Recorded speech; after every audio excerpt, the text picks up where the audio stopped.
say what they want to be. This is not true! We knew that everybody inside that building was now in mortal danger. This is just the beginning. This country owes me. He said, okay, get on the ground. Now get ready, because I'm gonna shoot you. You're gonna be executed right now.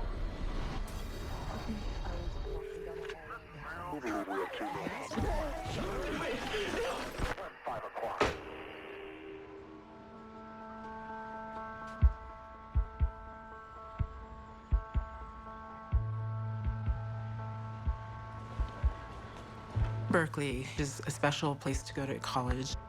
You are in a confined, closed campus where the city has been built around the campus. Henry's was the place that we always went. It was like Cheers for us.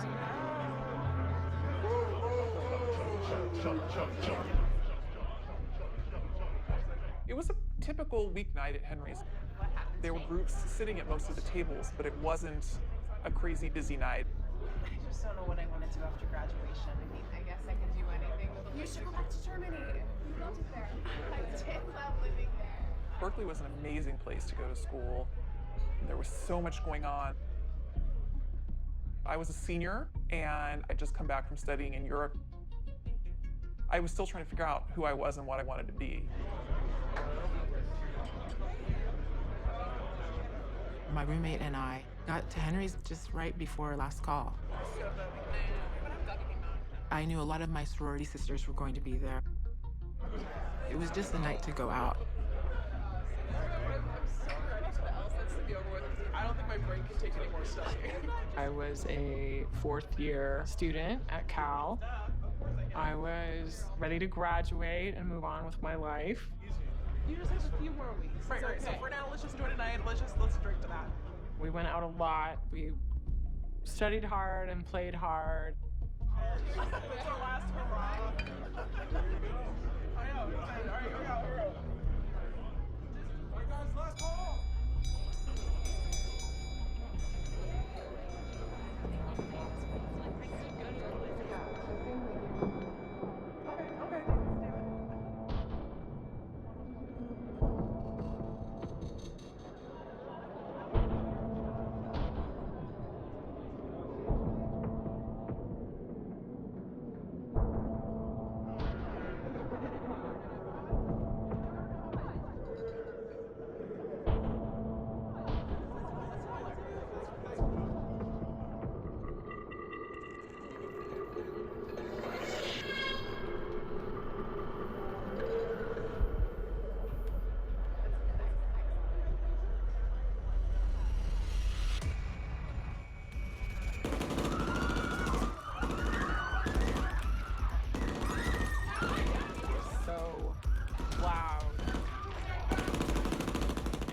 Chaos. I had no idea what was going on around me when the whole thing started. People are screaming and people are running and you're frozen. The only thing that I could think of was that we were being robbed. I was frantically trying to think about who was there, how many people, and how were we gonna get out.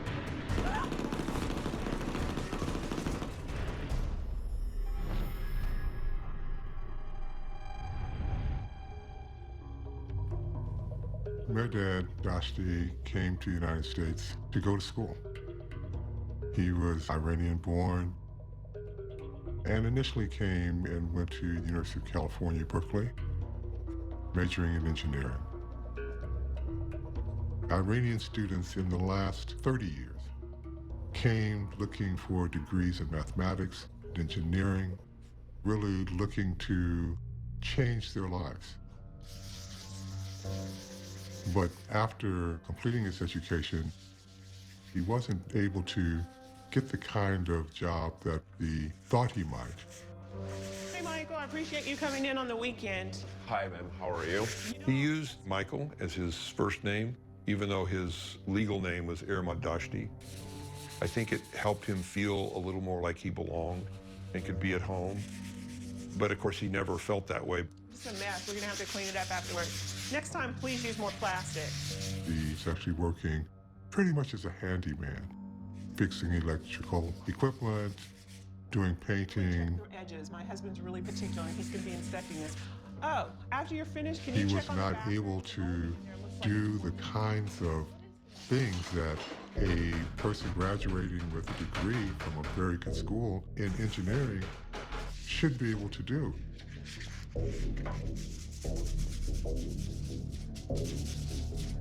Isn't he cute?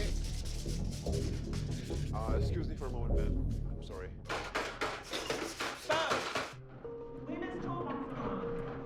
When you're raised in one country that has a certain set of morals and you come to another country whose morals may be different, you don't know how to act. The ability to take the old culture and somehow fit it into the new culture becomes extremely difficult and extremely stressful. This isolation, this inability to succeed, this cultural difficulty in assimilating, all of these add up to what is it about this culture that doesn't allow me to succeed.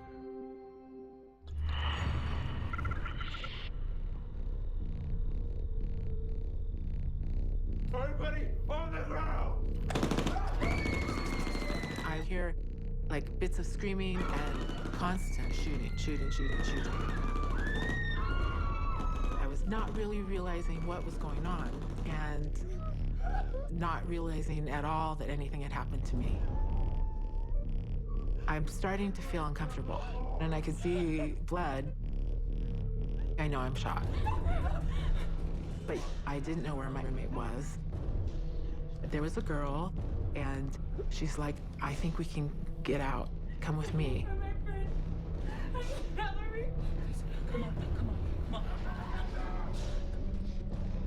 I knew I needed to leave. That's what my body was telling me and my mind was telling me.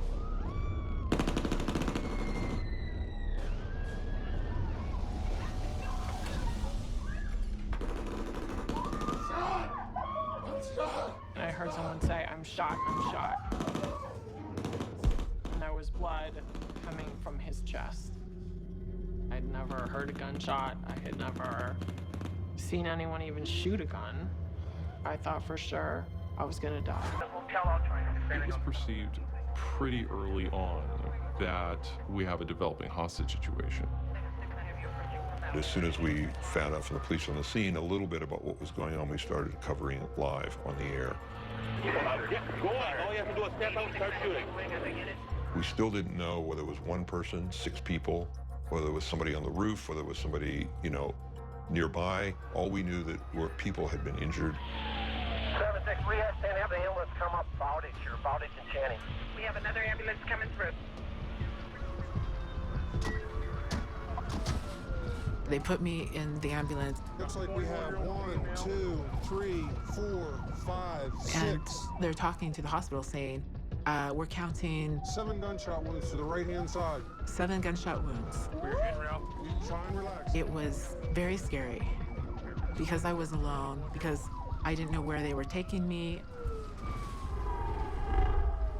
Everyone get up! Everyone get up!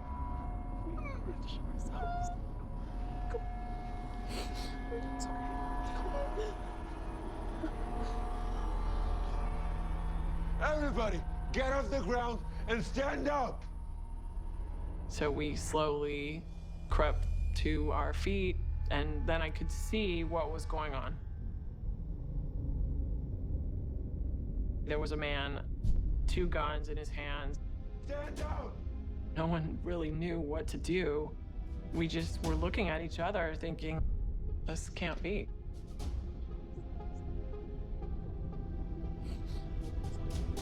It got quieted down pretty quickly. Anyone who's injured, you can leave right now. Can we carry him out? He's been shot and it's pretty bad. Yes, you can carry him, but you have to come back.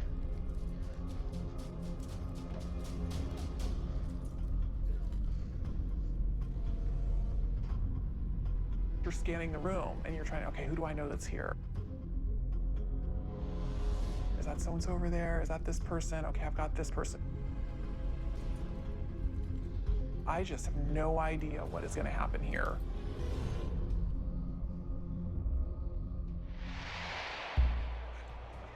I know the gunman. Not well, though. What's his name? Murdad Dashti. Is that Middle Eastern? Pretty sure he's from Iran. Did he give you any indication why he's doing this? I don't know. I barely know him. He just said he wanted to go out tonight. His apartment's about 8 blocks away. Hey, officer. I need you to work on getting a search warrant for that apartment now. As the incident continued to unfold, Come with me.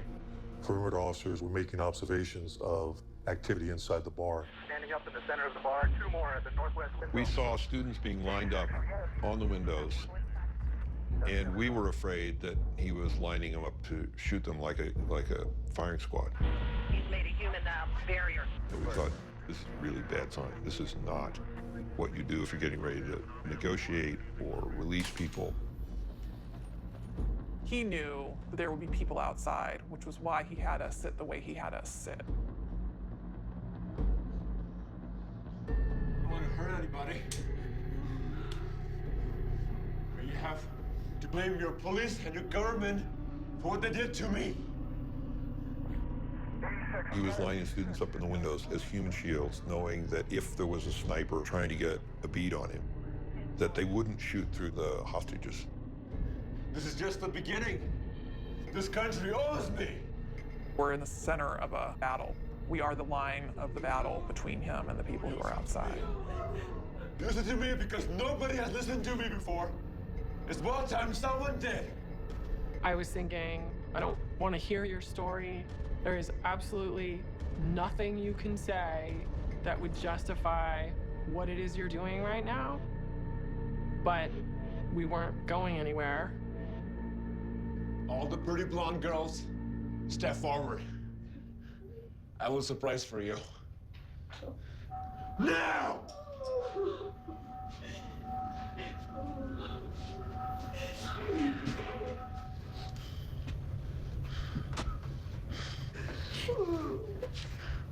Now, take your clothes off. There was a palpable sense of where is this going to go? Clothes off now! It made no sense to me why he was gathering the women.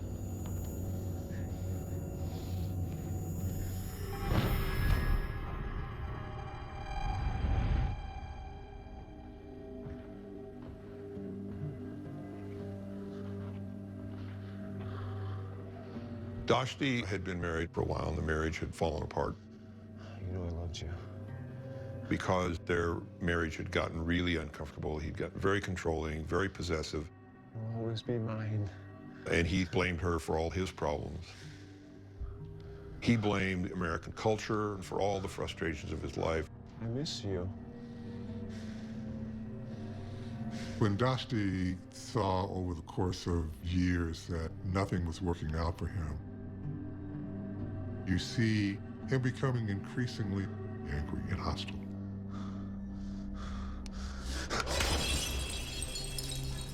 Dashti had an incident where he had taken his car and had rammed a series of cars. He had driven his old car into a whole bunch of luxury cars in an expensive area of San Francisco. Come on, let's go. And he ended up getting arrested. He had been strip searched. Remove your t-shirt. It was kind of like the ultimate humiliation, particularly in the Muslim religion. Remove your pants. He had not been able to really get that great education that he wanted. He had not been able to get that great job that he wanted. And now to have his person invaded in this way for a Muslim man, that is unbelievably embarrassing and humiliating.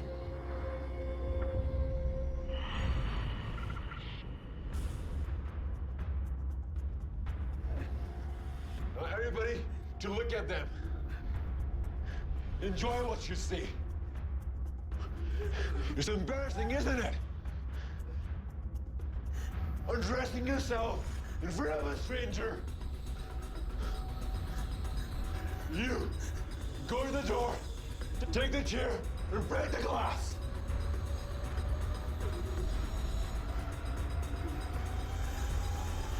Now!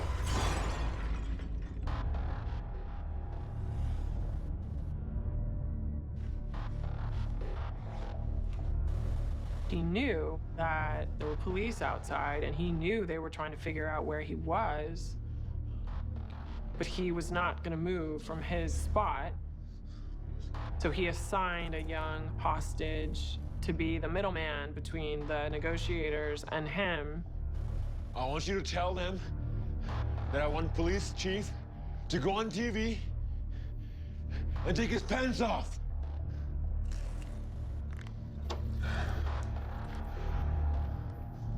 The chief of police of San Francisco is gonna be on TV. Can't give you a time, but they're working on it. They're working on it. It's gonna take time. It's not gonna work. I want a time. Tell the government I want $16 trillion, plus I want Nevada, California, and Oregon. Things that the hostage was communicating by proxy for Dashti didn't make sense. He was demanding trillions of dollars or an exchange of Western Coast states. We didn't have an understanding as to what's really motivating this guy. We were sorting through all possible options, from a robbery gone bad to this is a guy who went. 10-4-0116.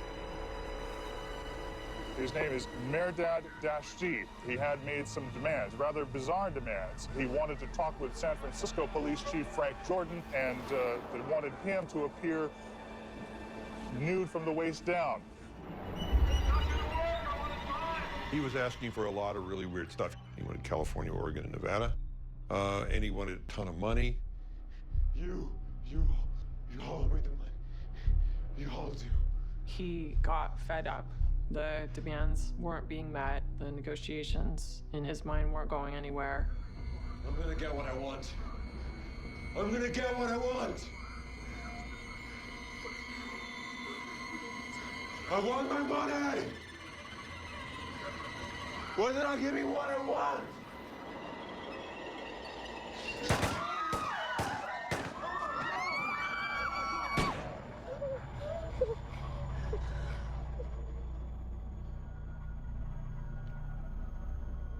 I have to kill someone. Who's gonna volunteer to die? I wanted to say yes, because I felt like there's no reason for me to live any more than any other people in here. And I was sitting there struggling to say yes. And then I heard from the right side of the bar. Yes. I will. Can I just let the people know outside? Yes.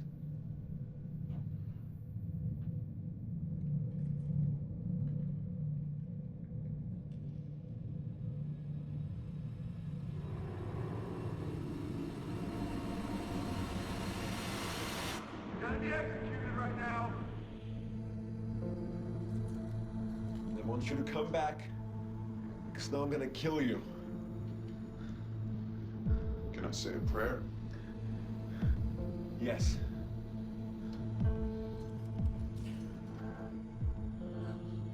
I thought, this is not possible. This is not gonna happen. They have to do something.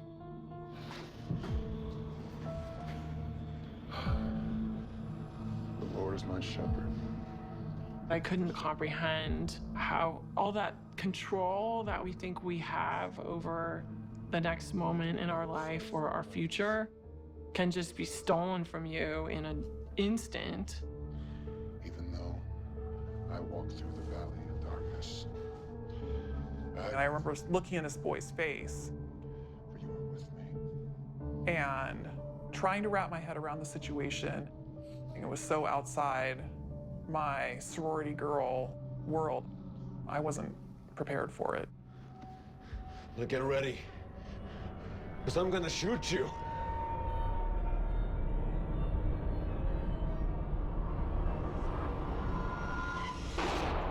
One shot fired. Copy, shots fired at Grand Hotel. Units respond. Stay away from the front. Stay away from the front. Unit 10-0 on the front. And it was just this massive smoke and that sulfur smell. My ears were ringing. I couldn't hear anything for a moment. And the boy was still standing there. Now lay down on the floor, because they think you're dead. The gunman had emptied his pistol into the wall above my head. This boy had just saved our lives. He de-escalated our shooter and gave him an opportunity to do something that made him feel like he had threatened the authorities and now they were gonna have to do something. I don't play by your rules. You play by mine. You hear me? I'm not gonna get out from this location. It was so erratic. We needed to be very, very careful. There's a very real possibility that he would execute one of us.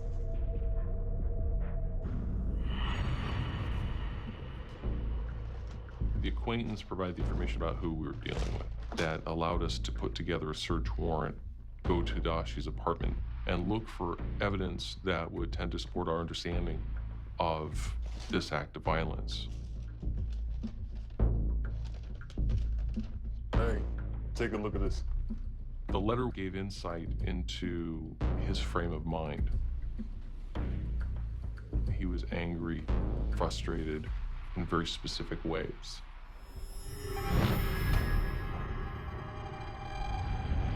Security Council condemned Iraq's continued holdings of foreign nationals against their will and its treatment of the Kuwaiti. My dad, Dashti, blamed the government for a lot of the problems that he had. He really saw the government as having kind of a direct impact on his inability to be successful, particularly financially successful. He was living in poverty in Berkeley, and then his whole life was basically crap. He tried to pass a bunch of checks for a lot of money. He was always broke. He couldn't get hired, even though he had an education. To whom it may concern, I have asked these ruthless white Americans to pay what they owe to you. Today, the bastards have sent me a letter saying that they want to put me in jail, which is either because they're playing There's God. no question that these feelings of dislike had turned into hatred for the United States government. Or as usual, they're saying they will do what they please because they have the power to do it. It had turned into hatred for the police department. He had become someone that was alone and angry. I'm therefore going to do to them what they deserve. One shot fired. We heard gunshots, Stay away from the front. and we assumed that at least one more person had just been shot point blank and killed inside the hotel. It just ratcheted up the tension to another level. If it had been 100% before, it was 150. There was never any sense that this could end without a lot more bloodshed. I want you to familiarize yourself with this. Okay, we've got it laid out over there. Here is the floor plan of the hotel lobby. Now listen, a man. Our tactical unit very quickly began to develop an emergency rescue plan based upon our knowledge of the bar layout that was gleaned from hostages and bar staff and hotel staff. Back door. This here is the gentleman, Dashi, I want you to familiarize yourself with his face. This is our guy. He's actually sitting right here. Now, we have some students sitting in front of this window, students here, students there. We also have the bartenders here. I want you and you to take the back door, or then you and I will come in through the front door here. He's not going to be paying attention. We're going to distract him with the flashbang. Should be easy to take him down. And that's it, gentlemen. We're going to go over here and practice it until we know it like the back of our hand. Yes, sir. Let's go over and start training. Right. 50S27, are you in place? Good. My main sniper position was to the west side of the bar, across the street on a low roof. 50, are you in place? Do you have cover and concealment? There were 2 street lamps on that west side of the street that were compromising their position.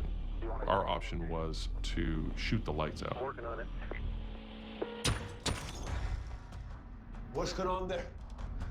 What's going on there? You're not gonna get to me. You're not gonna play games with me.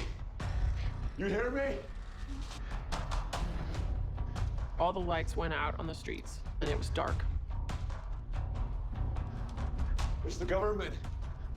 They're trying to play games with me. They're trying to win. It's not gonna happen. They're not gonna win.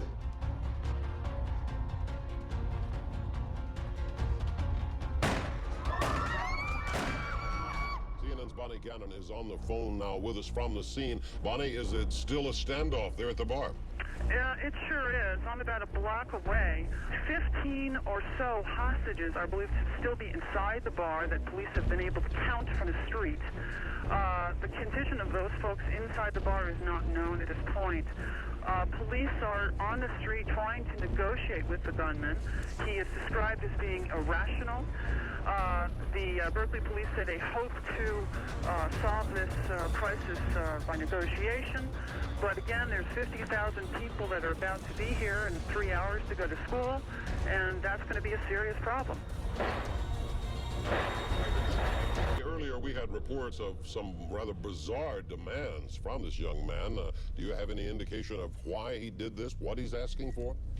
The police do not know. I just spoke to the Berkeley Police Department, and they say they don't know. They say he is making very bizarre demands, and they don't understand what his motive is.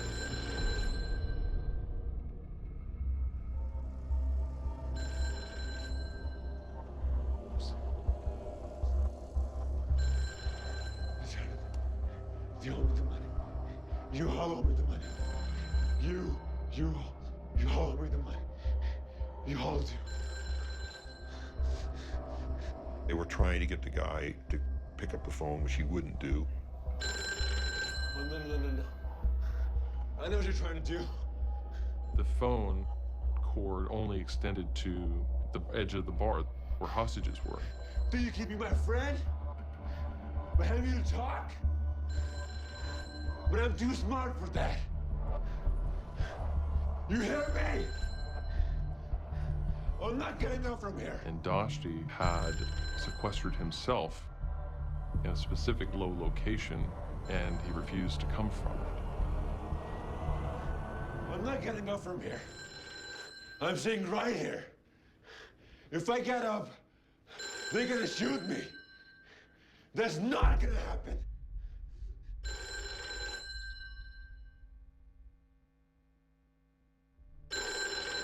His behavior and emotions vacillated, and he went from very, very angry and upset Answer the phone!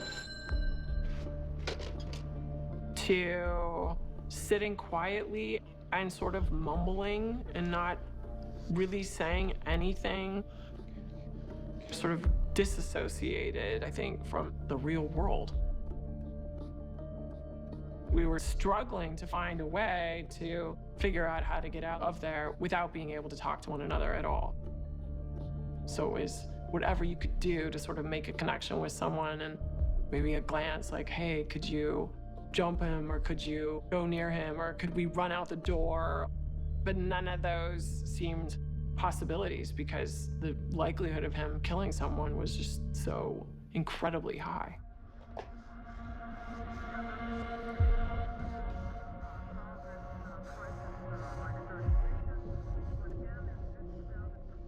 Bartender, Get everybody a beer now!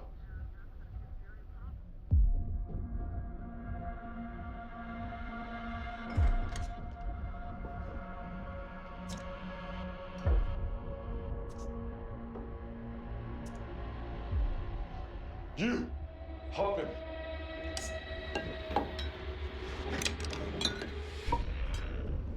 I want everyone to have 4 beers. Once you have them now, I want everyone to drink and have a good time. All of you. I knew that he has decided that he's going to kill everyone. And that if we drank something, it wouldn't be as hard on us.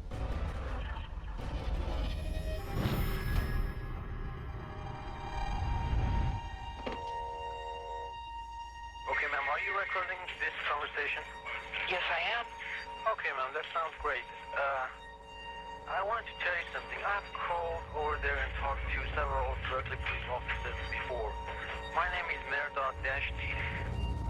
We learned that approximately 2 hours before Dashti went to Henry's, he had called police dispatch and had engaged in conversation with one of our dispatchers. Okay, and I've talked to the police officers here, and I've told them that there is a phenomenon. It's the mental telepathy phenomenon that's been going on for the last 4 or 5 years. And the United States government has been using my God-given powers to conduct this experiment. He claimed that he had done mental telepathy work for the government and various secret agencies in the government to uncover spies and conspiracies against the United States. And he had done all this great, important work for the government, and they owed him compensation. But I have been writing United States government, the White House, Supreme Court, and Department of Health and Human Services. I've told them that I want my money from the government as soon as possible. Now, some white ass in San Francisco has written me a letter today, and they want me to go down there, report in, and go to jail. So I'd like to receive this money tonight. Okay, so what would you like the Berkeley Police Department to do about this? Well, ma'am, I'd like to receive a deposit of whatever amount tonight within an hour. And that's all I can tell you. If not, I have to go to jail tomorrow, and I have to get an attorney and sue the government for trillions of dollars. That's how much you owe me. Dashti was a single person out for things that he wanted for himself. There was no indication that it was a terrorist act or anything of that nature. It made the police realize that they were dealing with someone who was out of touch with reality. They realized that they were dealing with someone who has nothing to lose.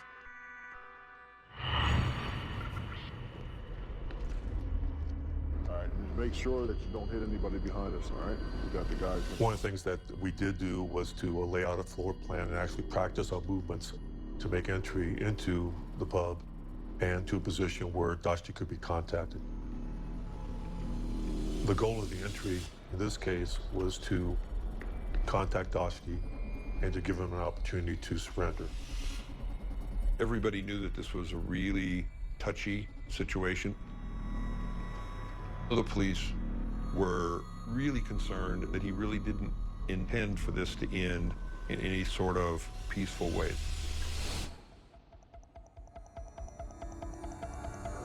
At some point, he wanted to watch his demands being met. Still a standoff there in the mark. It sure is. I'm about a block away. I understand now that one of the 8 people that was shot has died. A man who has not been identified. No way. There's no way. I didn't kill anybody. They're lying. It's the government trying to trick me. I didn't kill him. They're lying. They're lying. He's not dead. This is not true. I didn't do that. It played right into his delusional idea. He's not dead. that the government was trying to manipulate him in some way. And so he just kept saying, it's not true, it didn't happen, it didn't happen, they're lying, they're lying. The government trying to trick me. This is all lying. This is not true. He's not dead. I thought to myself, this is it. He has decided that he's gonna kill everyone. We're all dead. I didn't do this.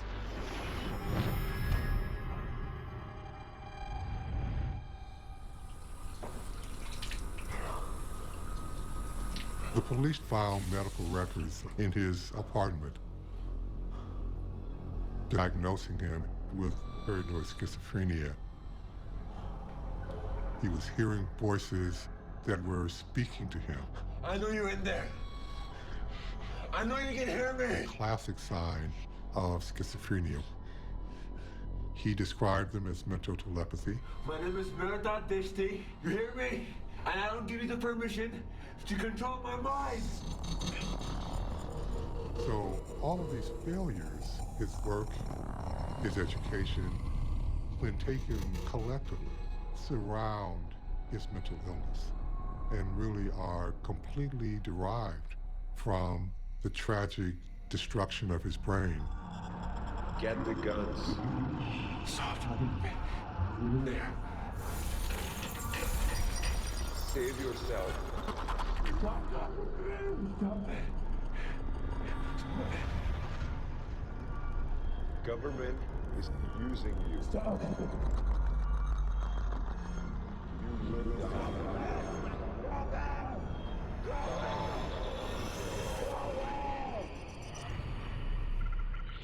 Completing successfully an operation of this nature, the officers lay it out, plan it. Once all that planning is completed, at that point you can consider making some type of an assault on the place. Field Command L2, it's go, blue line. The entry team dialed in and committed to saving lives that morning. Workday was quickly approaching.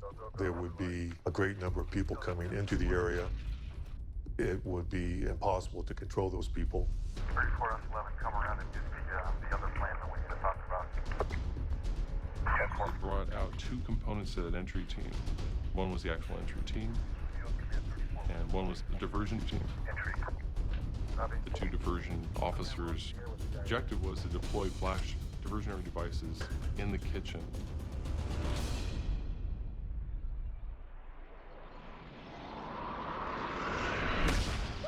It was just loud noise. Suddenly you can't see anything.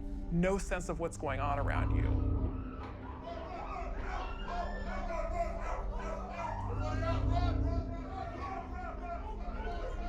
Two officers observed Dosty rise from a crouched position with a weapon in his hand. Down on the ground! Down on the ground! Drop the gun! Drop the gun! Drop it! Dosty was not following commands. It was heading toward a group of hostages, putting them in danger. Shot fired. Shot fired. The officers engaged Dosty and shot him. Suspect shot. Stand by. Hostages coming out. Hostages coming out. All coming out. 1-6, what do we have north of? I was immediately a basket case when we got outside. I remember bursting into tears instantly and just standing there sobbing. It was like all the adrenaline that I had been holding just ran out of me, and I just could not stop crying.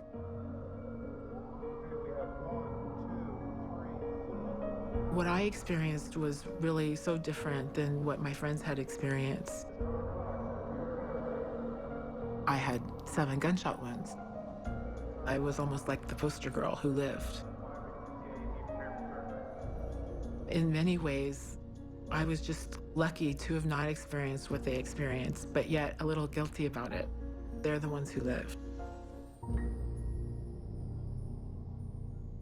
We were all victims of this horrible incident that changed our lives forever.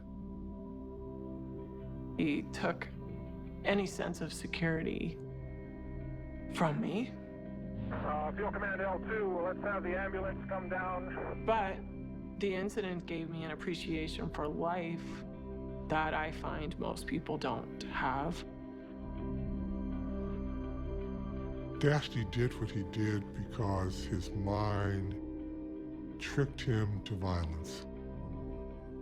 And all he saw were the failures in his life and the destruction of his life, and he couldn't understand it. And tragically, he took it out on others.